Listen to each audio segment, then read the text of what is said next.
열왕기상 9장 10절에서 28절까지 말씀 한 절씩 교독하겠습니다. 솔로몬이 두 집 곧 여호와의 성전과 왕궁을 20년 만에 건축하기를 마치고 갈릴리 땅의 성읍 20곳을 히람에게 주었으니 이는 두로왕 히람이 솔로몬에게 그 온갖 소원대로 백향목과 잣나무와 금을 제공하였음이라. 히람이 두로에서 와서 솔로몬이 자기에게 준 성읍들을 보고 눈에 들지 아니하여 이르기를 내 형제여 내게 준 이 성읍들이 이러한가 하고 이름하여 가불 땅이라 하였으니 그 이름이 오늘까지 있느니라. 히람이 금 120달란트를 왕에게 보내었더라. 솔로몬 왕이 역군을 일으킨 까닭은 이러하니 여호와의 성전과 자기 왕궁과 밀로와 예루살렘 성과 하솔과 무깃도와 게셀을 건축하려 하였음이라. 전에 애굽 왕 바로가 올라와서 게셀을 탈취하여 불사르고 그 성읍에 사는 가나안 사람을 죽이고 그 성읍을 자기 딸 솔로몬의 아내에게 예물로 주었더니 솔로몬이 게셀과 아래 베토론을 건축하고 또 바알랏과 그 땅에 들에 있는 다드몰과 자기에게 있는 모든 국고성과 병거성들과 마병의 성들을 건축하고 솔로몬이 또 예루살렘과 레바논과 그가 다스리는 온 땅에 건축하고자 하던 것을 다 건축하였는데 이스라엘 자손이 아닌 아모리 사람과 헷 사람과 브리스 사람과 히위 사람과 여부스 사람 중 남아 있는 모든 사람 곧 이스라엘 자손이 다 멸하지 못하므로 그 땅에 남아 있는 그들의 자손들을 솔로몬이 노예로 역군을 삼아 오늘까지 이르렀으되 다만 이스라엘 자손은 솔로몬이 노예를 삼지 아니하였으니 그들은 군사와 그 신하와 고관과 대장이며 병거와 마병의 지휘관이 됨이었더라. 솔로몬에게 이를 감독하는 우두머리 550명이 있어 일하는 백성을 다스렸더라. 바로의 딸이 다윗성에서부터 올라와 솔로몬이 그를 위하여 건축한 궁에 이를 때에 솔로몬이 밀로를 건축하였더라. 솔로몬이 여호와를 위하여 쌓은 제단 위에 해마다 3번씩 번제와 감사의 제물을 드리고 또 여호와 앞에 있는 제단에 분향하니라. 이에 성전 짓는 일을 마치니라. 솔로몬 왕이 에돔 땅 홍해 물가에 엘롯 근처 에시온 게벨에서 배들을 지은지라. 히람이 자기 종 곧 바다에 익숙한 사공들을 솔로몬의 종과 함께 그 배로 보내매 그들이 오빌에 이르러 거기서 금 420달란트를 얻고 솔로몬 왕에게로 가져왔더라. 아멘. 아멘. 네, 배단위 찬양대의 귀한 찬양 감사를 드립니다. 할렐루야. 네, 오늘 이 시간도 하나님을 사모하는 마음으로 이곳 성전에 나오셔서 함께 하나님을 예배하는 모든 분들 그 예배 가운데 하나님께서 함께 하시고 임재하실 줄로 믿습니다. 오늘도 우리 예배 가운데 임재하시는 하나님을 만나는 그런 예배가 되기를 주님의 이름으로 축복합니다. 네, 우리 지난 시간까지 이제 솔로몬에 관한 이제 9장의 앞부분의 말씀을 함께 보았는데요. 이제 지난 시간에 다뤘던 내용은 이제 솔로몬이 원하던 모든 것을 이룬 때라고 하면서 이제 솔로몬이 다 원하던 것을 이룬 것, 그것이 과연 성전 건축, 왕궁의 건축, 그리고 이스라엘이 강력해지고 있었던 것, 이것이 과연 솔로몬에게 좋은 것이었을까? 이제 그런 말씀을 나누면서 원하던 것을 다 이루게 된 그때가 사실은 더 영적으로 긴장하며 하나님께 집중해야 될 때다라는 그런 말씀을 나눴습니다. 하나님께서 솔로몬에게 이제 솔로몬이 왕위에 오를 때 이제 솔로몬에게 찾아오신 이후로 두 번째로 솔로몬에게 나타나셨다라고 말씀을 드렸는데요. 하나님께서 솔로몬에게 두 번째 나타나신 것은 솔로몬이 너무나 잘하고 있기 때문에 그대로 해라라고 해서 나타나신 것이 아니라 사실은 솔로몬이 조금씩 하나님 보시기에 조금 하나님의 뜻과 다른 길로 가려는 그런 모습들이 나타나고 있었기 때문에 하나님께서 어쩌면 솔로몬에게 경고하시고자 지금이라도 돌이키라고 말씀하시고자 하나님께 나타난 것이다. 이제 그런 말씀을 나눴습니다. 그러면서 하나님께서 솔로몬에게 하셨던 말씀은 아버지 다윗과 같이 행하는 것, 그런데 만약에 그렇게 하지 못할 때에는 이제 이스라엘 땅에서 끊어낼 것이고 솔로몬이 그렇게 열심히 건축한 성전도 던져버리겠다. 하나님께서는 그렇게 경고하셨습니다.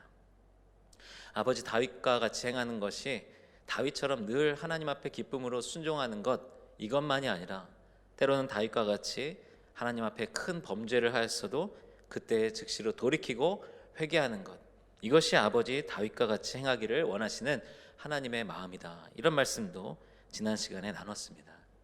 그럼 이제 오늘 이어지는 내용, 우리가 읽었던 이제 9장 마지막 부분까지의 내용을 보게 되면 이제 가지고 계신 성경마다 조금 차이는 있겠지만 이 성경의 제목에 보게 되면 솔로몬의 나머지 업적, 이렇게 이제 제목이 붙여져 있는 그런 성경책들이 많이 있습니다. 그러니까 이제 솔로몬의 중요한 업적들, 어쩌면 성전 건축과 왕궁 건축과 이제 그런 내용들이 다뤄지고 난 다음에 지금 이제 9장 후반부의 짧은 그런 내용 속에서 여러 가지 솔로몬의 업적의 이야기들을 기록하고 있습니다. 앞서 하나님께서 솔로몬에게 나타나셨던 때, 성전과 왕궁을 다 건축하고 20여 년 정도가 지난 때에 하나님이 나타나셨을 것이다. 지난 시간에 이제 그런 말씀을 드렸는데요. 그러면 솔로몬은 그럼 남은 생애 동안에 하나님의 뜻대로 다시 돌이켜서 하나님 말씀 가운데 온전히 순종하면서 그렇게 하나님의 뜻대로 아버지 다윗과 같이 회개하고 그렇게 살아갔을까? 그렇게 이스라엘을 통치했을까? 사실은 우리가 이미 솔로몬에 관한 이야기들을 잘 알고 있습니다. 만약에 여기서라도 솔로몬이 지금 이렇게 하면 안 되겠구나, 하나님의 뜻은 그런 것이 아니구나, 이것을 제대로 깨닫고 거기서 돌이키고 하나님의 방법대로 이스라엘을 통치하고 이방의 우상들과 또 이방의 여인들과 결혼을 통하여서 외교 관계를 맺는 것, 이런 것들을 다 끊어냈다면 이스라엘의 결과는 어땠을까 하는 생각을 하게 됩니다. 하나님께서 허락하신 놀라운 축복, 이스라엘의 나라가 강성해지는 것, 하나님이 다윗에게 약속하신 대로 또 솔로몬에게 약속하셨던 대로 모든 것이 잘 되어가고 있었지만, 그러나 솔로몬은 이때 하나님의 뜻대로 제대로 돌이키지를 못했습니다. 오늘 말씀 가운데 이제 우리가 읽었던 내용들을 보게 되면 이 내용이 만약에 성경에 기록되어 있지 않고 그저 어느 한 나라의 역사책 속에 어떤 한 왕에 관한 파트에 기록된 부분이다라고 한다면 그 왕은 굉장히 나라를 잘 다스렸구나, 굉장히 지혜롭게 통치했구나 라고 여길 수 있는 그런 내용들이 오늘 9장 후반부에 쭉 기록되어 있었습니다. 그런데요, 사람들이 보기에는 훌륭한 왕, 이스라엘에게도 정말 위대한 왕으로 여길 수 있는 솔로몬 왕이지만 과연 하나님이 보시기에는 어땠을까? 이스라엘을 잘 통치하고 강력하게 만들었던 왕, 이스라엘의 여러 도시들을 건축하고 성전과 왕궁도 멋있게 건축했던 솔로몬. 그런데 과연 그 모습들을 하나님께서는 기뻐하셨을까? 오늘의 이 본문을 통하여서 과연 하나님께서 기뻐하시는 왕의 모습은 어떤 모습이었고 솔로몬은 어떠했는지 살펴보기를 원합니다. 오늘 말씀의 이제 시작의 내용을 보게 되면 솔로몬이 20년 동안 성전과 왕궁의 건축을 다 마친 이후에 이제 두로 왕 히람에게 거기에 대한 보답을 하는 내용이 기록되어 있습니다. 두로 왕 히람이 성전과 왕궁 건축의 그 과정 속에서 도왔던 것은 백향목 그리고 잣나무 그리고 금을 제공하였다. 오늘 말씀에 그렇게 기록하고 있습니다. 사실 이 두로라고 하는 나라는 아버지 다윗 왕 때부터 굉장히 호의적으로 이스라엘에 좋은 것들을 공급했던 그런 나라였습니다.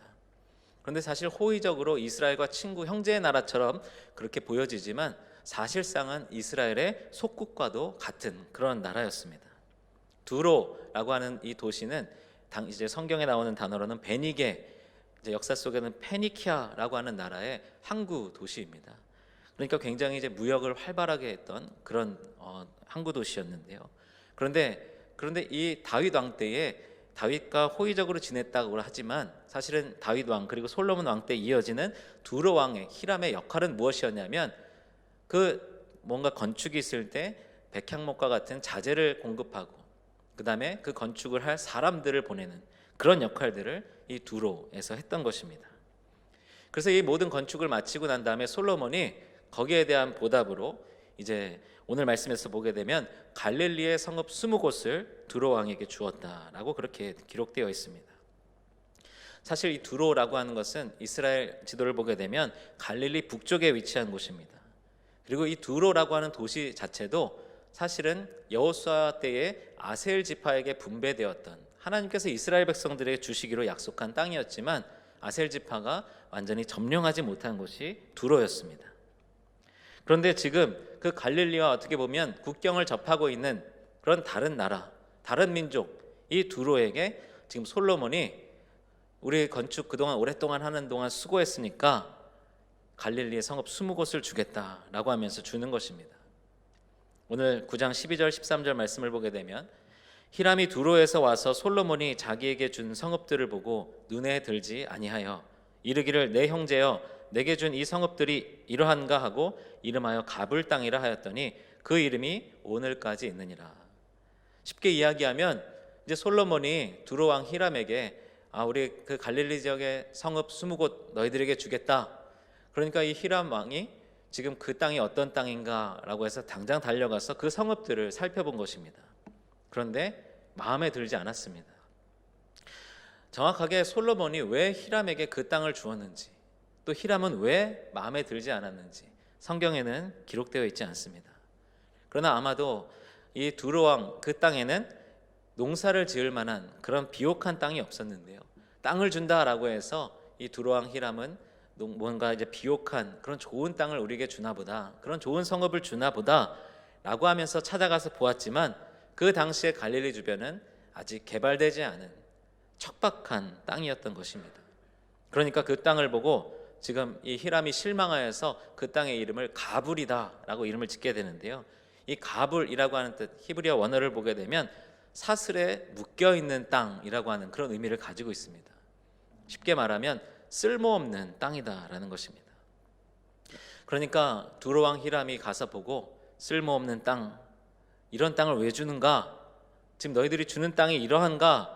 라고 하면서 가불 땅이라 이름 지었다라는 것입니다. 그런데요, 그렇다고 해서 솔로몬이 그 땅을 또 그냥 이 히람 왕에게 준 것이 아니었습니다. 오늘 성경을 보게 되면 히람으로부터 금 120달란트를 받고, 쉽게 말하면 그 땅을 넘겨주고 금을 받은 것이죠. 그렇게 거래가 이루어졌던 땅입니다. 금 120달란트라고 하면 4톤에 가까운 금의 양입니다. 그러니까 어마어마한 양의 그런 금을 받고 그 갈릴리 성읍을 내어준 것이죠. 그러면 솔로몬은 왜 그 갈릴리의 성읍을 내어줬을까?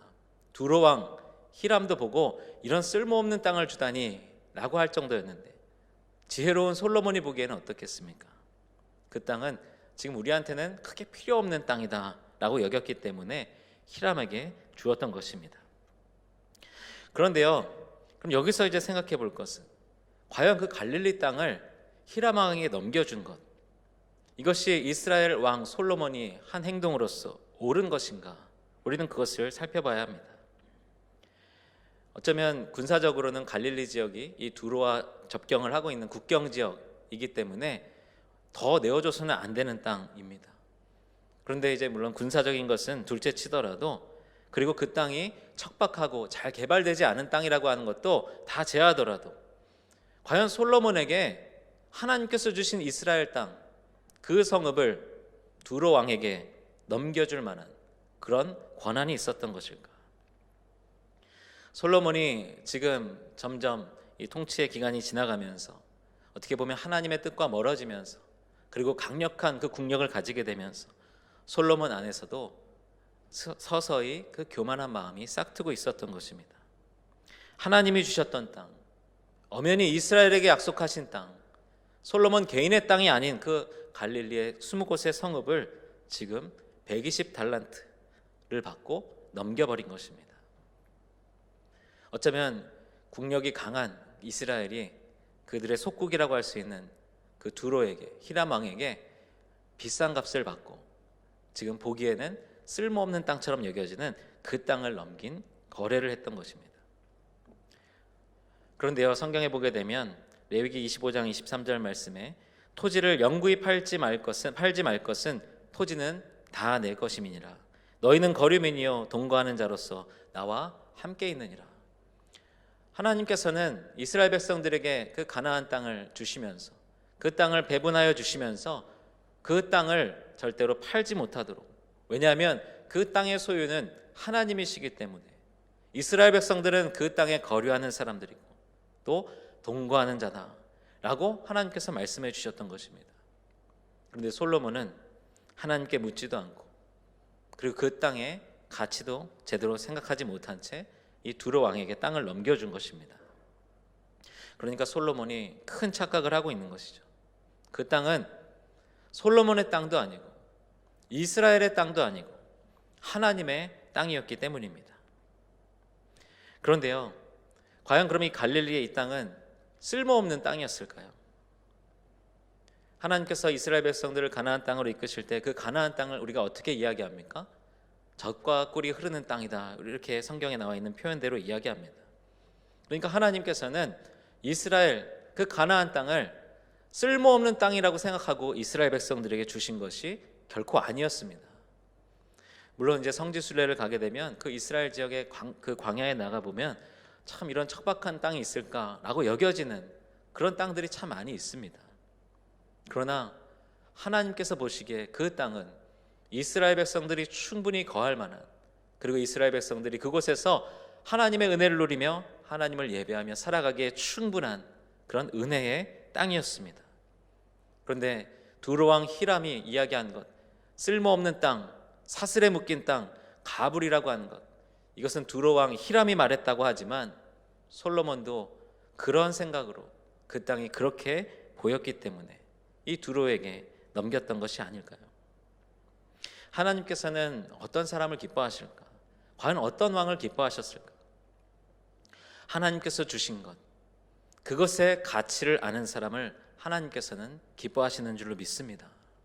그런데 그 하나님께서 주신 것의 가치를 제대로 알기 위해서는 세상적인 시선으로 보게 되면 그 가치를 알 수가 없습니다. 하나님의 시선으로 볼 때에만, 하나님이 분명히 우리를 사랑하시고 하나님의 계획이 있기에 이것을 나에게 주셨다, 이것을 우리에게 허락해 주셨다, 세상의 눈이 아닌, 세상의 가치가 아닌 하나님의 시선으로 볼 때에만 하나님의 주신 것의 가치를 깨달을 수 있습니다. 갈릴리 지역은 어떤 곳입니까? 이 구약 성경에는 많이 등장하지 않지만 신약 성경에는 어떻습니까? 예수님께서 사역하신 근거지가 바로 이 갈릴리였습니다. 물론 예수님 당시에도 그 갈릴리 땅은 무시받는 시골 어촌 마을이었습니다. 그런데 예수님께서는 제자들을 다 이곳 갈릴리에서 제자를 택하시고 또 수많은 기적과 수많은 사역들을 이곳 갈릴리에서 하시고, 또 그리고 중요한 그런 하나님 나라에 관한 선포도 이곳 갈릴리 지역에서 하셨던 것을 보게 됩니다. 그러니까 이 갈릴리라고 하는 곳, 솔로몬의 눈에는, 세상의 눈으로 보게 되면 척박하고 개발되지 않은 땅, 쓸모없는 땅, 그렇게 보였을지 모르겠지만 하나님의 계획 속에서는 이 땅을 구원할 하나님의 아들 그리스도 예수께서 하나님의 말씀을 선포하는 땅으로 하나님께서는 삼으셨던 것입니다. 솔로몬은 전혀 그 땅의 가치를 알지 못한 채 그것을 히람에게 넘겨버렸습니다. 이어지는 15절 말씀을 보게 되면 솔로몬 왕이 역군을 일으킨 까닭은 이러하니 여호와의 성전과 자기 왕궁과 밀로와 예루살렘 성과 하솔과 무깃도와 게셀을 건축하려 하였습니다. 열왕기서 말씀을 보게 되면 솔로몬이 성전 건축과 또 왕궁 건축을 한 내용은 자세히 기록되어 있는데요, 사실 이 솔로몬 시대에는 성전과 이 솔로몬의 왕궁만 건축했던 것이 아니었습니다. 수많은 성읍들, 수많은 군사적인 요충지의 요새들을 건축했던 때가 바로 이 솔로몬 왕 때였습니다. 그러니까 어쩌면 그냥 일반 보통 나라의 왕이었다라고 한다면 그 나라를 골고루 중요한 군사적 요충지들의 중요한 도시들을 잘, 요새들을 건축하는 것, 이것은 정말 왕으로서 훌륭한 그런 통치 행동이었을 것입니다. 그런데요, 이 과정 속에서 수많은 역군들을 일으키게 되었다라고 되어 있습니다. 오늘 말씀에서 보게 되면 이제 그 역군들에는 가나안 족속들, 그러니까 이스라엘 족속들이 아닌 그 가나안 땅의 족속들이 많이 동원되었다라고 하지만, 그러나 실제로는 이스라엘 백성들도 그 일에 동원이 되었습니다.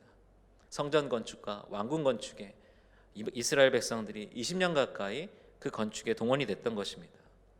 물론 하나님의 집을 건축하는 것, 이스라엘의 왕궁을 건축하는 것, 중요한 일이었겠지만 이 수많은 건축의 그런 과정 속에서 이스라엘 백성들은 계속 힘든 상황 가운데 있었던 것입니다. 오늘 그리고 이 역군으로 쓰였던 이제 부림받았던 그런 사람들의 이야기가 나오는데요, 20절 21절 말씀을 보게 되면 이스라엘 자손이 아닌 아모리 사람과 헷 사람과 브리스 사람과 히윗 사람과 여부스 사람 중 남아있는 모든 사람 곧 이스라엘 자손이 다 멸하지 못하므로 그 땅에 남아 있는 그들의 자손들을 솔로몬이 노예로 역군을 삼아 오늘까지 이르렀으되.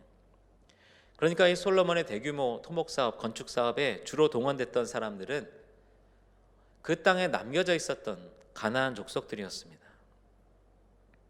어쩌면 이 땅에 지금 솔로몬 시대 때에 가나안 족속들이 남아 있는 것은 하나님의 계획과는 전혀 다른 모습입니다.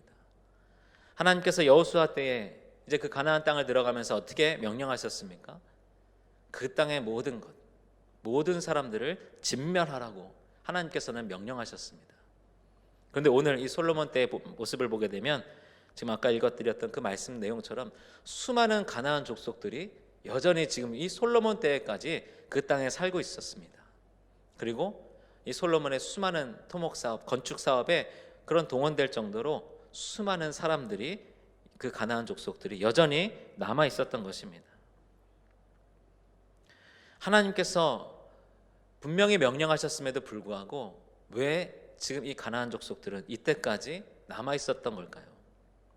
우리가 여호수아서를 보게 되면 하나님께서 여호수아와 동행하시고 이스라엘 군대와 동행하시면서 불리할 것 같은 그런 모든 전투에서 하나님의 그 말씀에 순종할 때에 놀라운 승리를 주시는 것을 우리가 잘 알고 있습니다.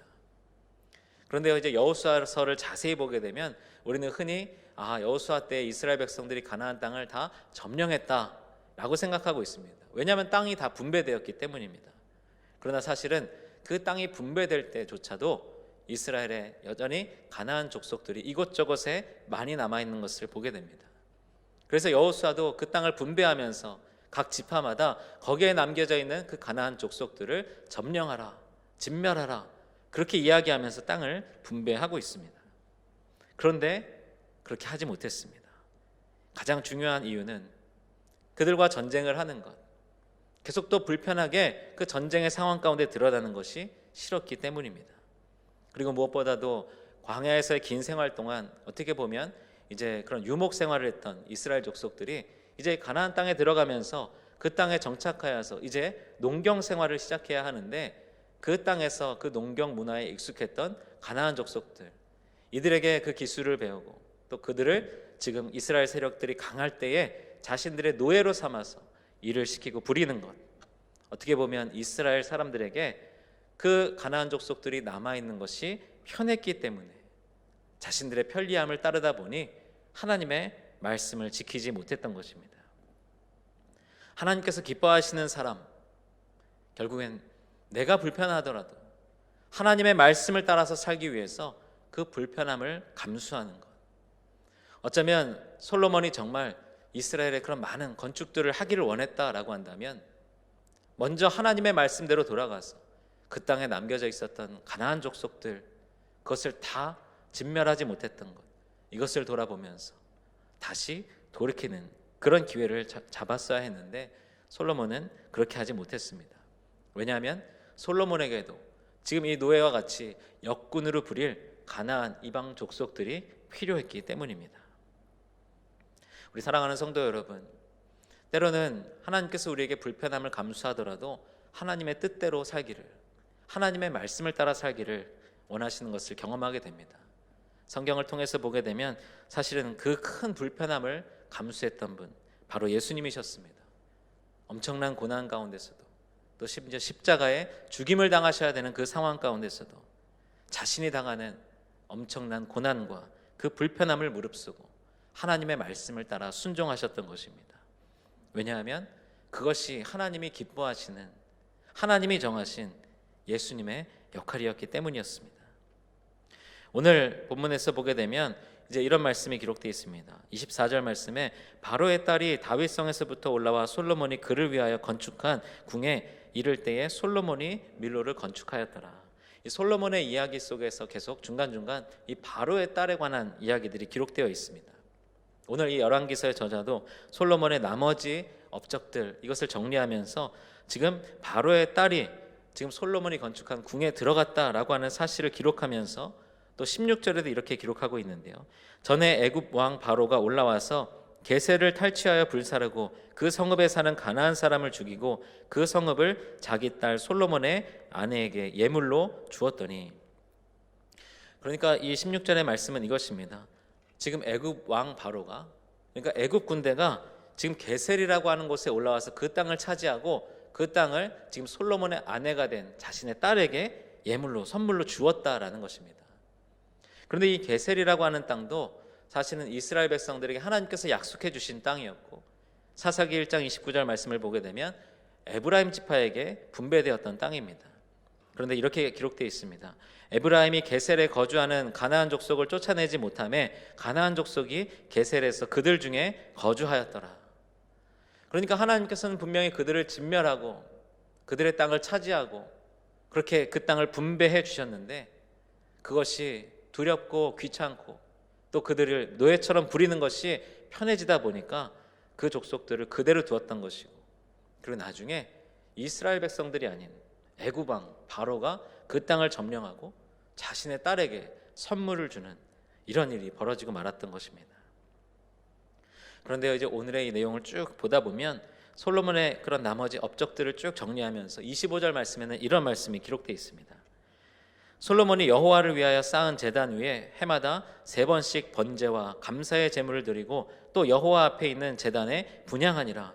이에 성전 짓는 일을 마치니라. 그러니까 솔로몬이 지금 그 성전을 만들고 또 제단을 쌓고 거기에 해마다 지금 절기 때마다 번제와 감사의 제물을 드렸다라는 것입니다. 오늘 25절의 말씀을 보게 되면 솔로몬이 그래도 참 절기도 잘 지키고 하나님께 예배도 빠지지 않고 꼬박꼬박 잘 드렸구나, 어떻게 보면 그렇게 생각할 수도 있습니다.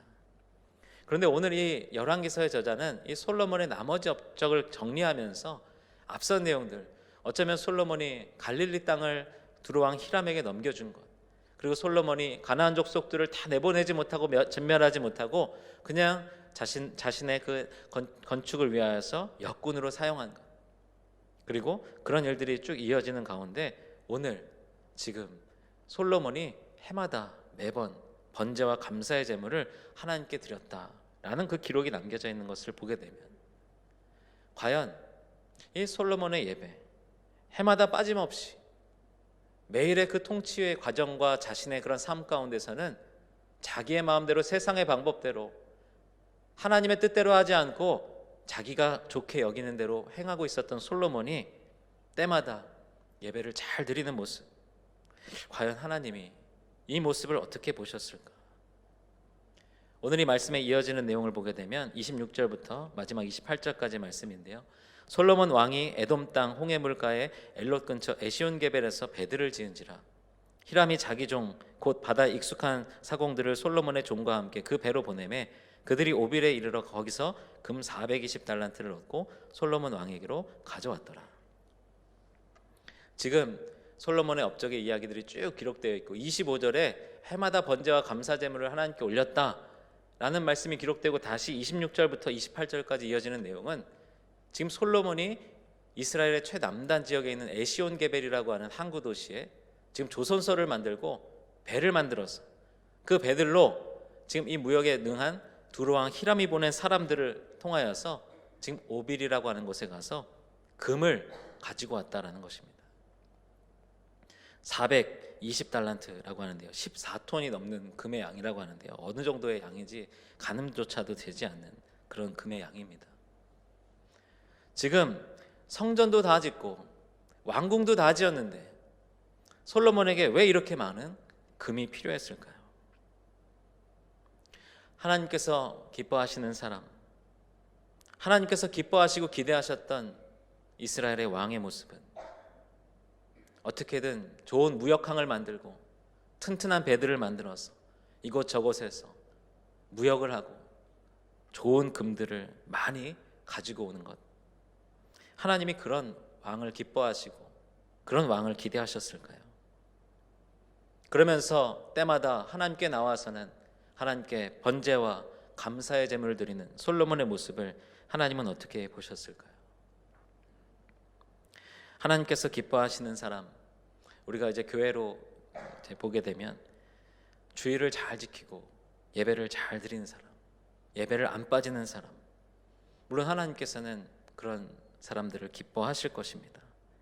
하지만 우리가 예배의 자리에서 하나님을 인정하고 하나님을 높여드리고 하나님께 고백드리고 찬송하며 하나님을 높여드렸던 그 모습대로 살아가지 못한다고 한다면 하나님께서 정말 그런 모습을 기뻐하실까요?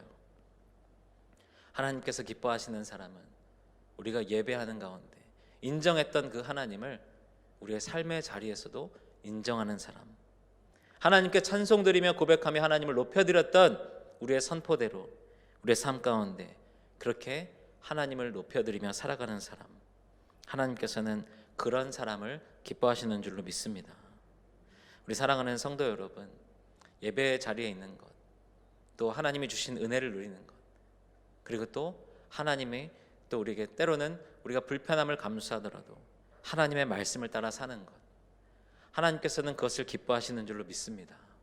그리고 그 모습이 하나님 앞에서만이 아니라 이 교회에 나와서만이 아니라 예배의 자리에서만이 아니라 언제 어디서든 우리의 삶의 모든 순간에 그런 모습으로 살아가는 저와 여러분들이 되시기를 주님의 이름으로 축원합니다.